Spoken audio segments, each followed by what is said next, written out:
what I'm sharing today, I wanted to talk a little bit about something that we often find is so odd in our industry, which is, as market researchers, are we ever doing market research for ourselves? We're constantly doing it for our clients, but do we ever ask the questions directly that impact our business? And so one of the things that we want our clients have been opinions and impact towards what the future of the qualitative research industry looked like. So one of the things that my favorite ad campaign of all time, the most interesting man in the world is, don't spend a lot of time predicting the future, but when I do like to do my market research first. So in that light, our entire leadership team engaged in a qualitative research project, specifically doing executive interviews with both corporate research and agency clients to better understand L&E research service offerings, but most specifically to really look at the future of the industry and what the next 3 to 5 years look like, and what myself, as the leader of L&E research, as well as the rest of the industry, should be paying attention to. Our industry research was specifically focused in the U.S., so unfortunately can't give a lot for our more worldly partners here outside the U.S. However, I will say there was an excellent study that was conducted by Holland Partners that was, while focused more on the agency side, I encourage those folks to look that study up, which was published from Europe and had some very similar findings that we saw as well. So some good correlation there. When we look at the, basically before we kind of jump into the future, it's good to look at obviously what's going on today. And I know some of the folks spoke quite about this, and so I won't spend a lot of time here, but the obviously better, faster, cheaper mentality was certainly in play for the interviews, and that was both on the corporate end and the agency side. Interesting, though, of course, when you talk about qualitative research, and this was alluded to in a couple of prior presentations, which is, when you talk about faster, qualitative doesn't really set itself up well for fast. As the reality is, when I talk to clients all the time about whether you're doing online or you're doing in-person work, the reality is that most things that takes the most amount of time is to find the actual participants for the study. Specifically when you get into the consumer fields and and the ilk of such, you're looking at incidence rates that are extremely low, attitudinal and purchase behavior driven things that just cannot be tracked. It just requires you to kind of get out there and go out and find those folks, and those things don't happen easily. So you talk about time, of course, the biggest challenge to that in qualitative is just finding the folks, which, generally speaking, the best way to attack that is to have a better engaged, more in-depth relationship with the end client, so you can know what's coming up on the horizon in the future years. You're doing budget planning and so forth to allow companies like recruitment companies like L&E Research to go out and actually find people in advance to build those communities for them, to have those people on tap, so we have a better understanding and ability to move faster. But when you look at some of the just general things here, we certainly look at the fact that technology and one-stop shopping, as mentioned before, are definitely prevalent. And when you look at also just some of the things that are disconcerting for our industry, a lot of concern and a lot of mention of the basic fact of what we call the blocking and tackling here in the U.S. for football here, at least, of just the basics, project management. The knowledge of the people that are providing the service, being less administrative, being more consultative, was certainly some of the desires, but those are observations of what we're seeing today. So as we start looking ahead to the next 3 to 5 years, speed again was obviously a huge issue. Weeks become days, days are hours in the future of research. And we certainly, when you look at it and what's going to help drive some of that, technology certainly will be a driving force in that direction. I definitely believe Stephen and Dub mentioned this before, that when you come to times crunches and the ability to look at these things, that qualitative is certainly on the rise now as an industry. I think a lot of predictors now have been predicting qualitative to drop, but a lot of our research suggested that it's quite the opposite. The how and why questions the need for qualitative is not going away, and particularly as we look at big data initiatives, better understand, getting more numbers and such, the questions start to come up is to better understand the motivations behind that.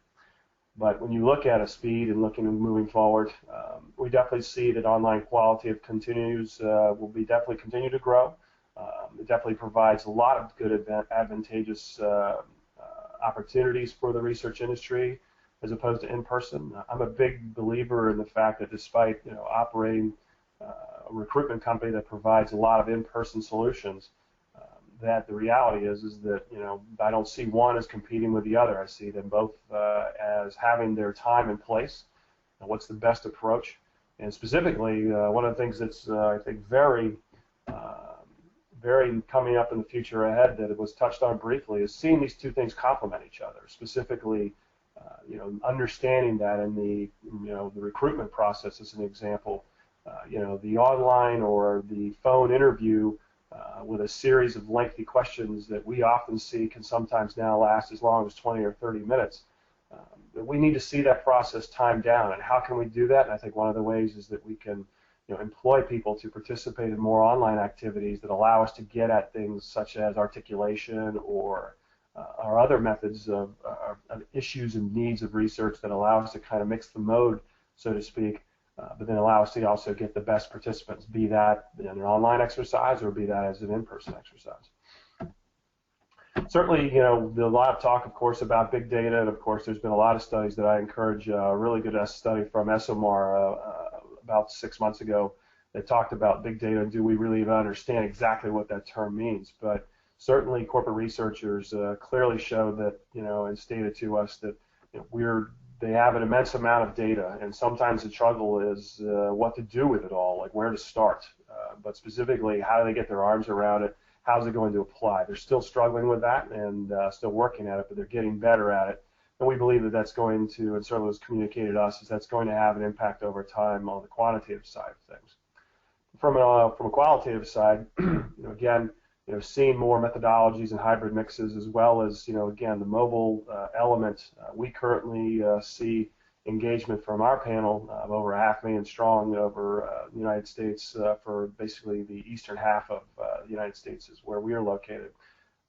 We are currently seeing over 60% engagement through our served sites through mobile apps, or through, I should say, mobile devices. So the mobile world, I think, is going to continue to be a huge issue to us, and we certainly need to address that again, as was pointed out before, is how we engage consumers to participate in the research process.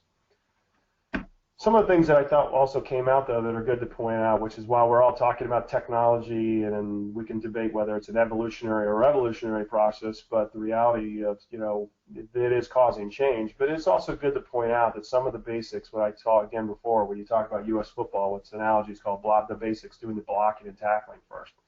I think we're seeing that here as well, in the fact that when you look at the future, a lot of clients' feedback said, while you're focusing on doing some of these other things, let's get back to really doing good research. Let's get back to doing good service-based business work. In the end, as market research is primarily in a service-based business, the ability to provide great service, to be able to be consultative, to be a trusted source and have a relationship, are big things that clients are not only looking for, but are saying is actually getting worse, not better, by and large, of what they see in the industry overall.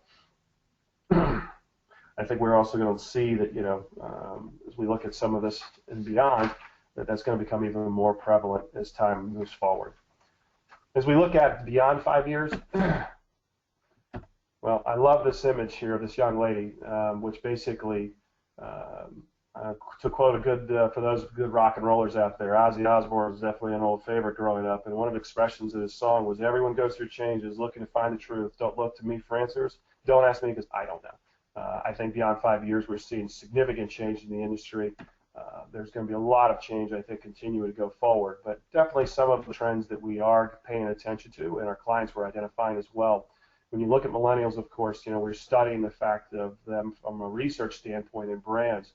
But I think we also have to start looking at, as millennials become more of the decision makers in the market research industry and how they do things differently, it's going to have an impact on our industry as well. So we need to be aware of that, and I strongly encourage all of us to be really pushing the agencies that we're members of to be looking at getting more young, more youth into our industry. Grit report recently published, clearly shows, that we see a industry that is, quote, getting a little long in the tooth and been around a long time. We need to definitely see about who's going to be taking it in a succession plan standpoint and moving it forward. You look at online research, last mile. This might be, depends upon where you are, as much of an issue, specifically in some third world countries that are jumping past, technologies and moving to newer standards. Mobile, of course, being a big issue there. But here in the States, even broadband, we still see that the combination between technology and last mile, is going to cause latency issues. It specifically relates to like kind of webcam research and so forth as a direct interview process. A couple of our interviews that we conducted with corporate researchers suggested too that unstructured data, sentiment analysis is getting better every day. Will it ever reach kind of a more of a sentient place to where it can replace humans? The response to that was, which I even posed to a couple of corporate researchers, was mixed. I think some of them believe that it's going to be here a lot faster than others, but certainly advances are getting made, and need to be obviously aware of that as to how technology continues to play a role into our industry. And I think as overall, when you look at the industry from a standpoint, when I say the proverbial shark, what's going to be the impact? We're getting to see the companies like the Googles of the world today get involved in the research industry. They're kind of dabbling in it today. The question is like, how deep are they going to dive? When you look at true power companies like that, Nielsen, I'm by no means besmirching, a very impressive organization, built over a $3 billion outfit, but Google's plays in different dollars with more zeros. We need to understand and be aware that there could be some monumental impacts and changes if they really jump full-fledged into our industry. When we look at qualitative, and specifically just kind of talking for myself here as a moment for in-person, I know people have been predicting the death of focus groups for at least the last 20 plus years, and there are just certain things that research still can't replace from a technology standpoint. I know some of this is being worked on, but our five senses, not all of them can be replaced through technology. We also, I thought again, was mentioned by the gentleman at North Star before, we have the opportunity really to engage people and engaging them in person.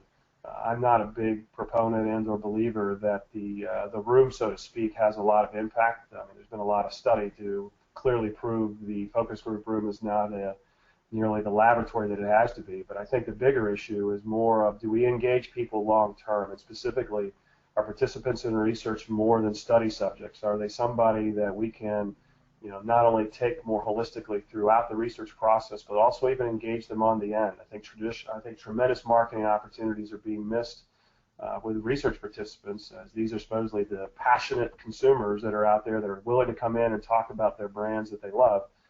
I think we're missing great chances to really, as opposed to just talking to them as a moment in time, to really see them obviously more longitudinally and be engaged. And when we look at that, we got to get back to, and where I see companies like L&E Research as a recruitment company, we still, our research with participants, which we've done quite a bit of, suggests that they do value a relationship, an ambassador, if you would. They trust that somebody's over there that's allowing them to participate in research, but protecting their identity, that's not sharing their data. There are still people that value that a great deal. And I think that for companies like ours, we have a tremendous opportunity to be, the Switzerland, the ambassador to consumers, to allow them to engage in the research process. And as such, we'll be able to provide more people and provide them more opportunities, hopefully to engage as the research industry evolves and continues to value their opinions more so as time moves forward. With that, I say thank you again for the time and the opportunity. And Ray, turn it over to you.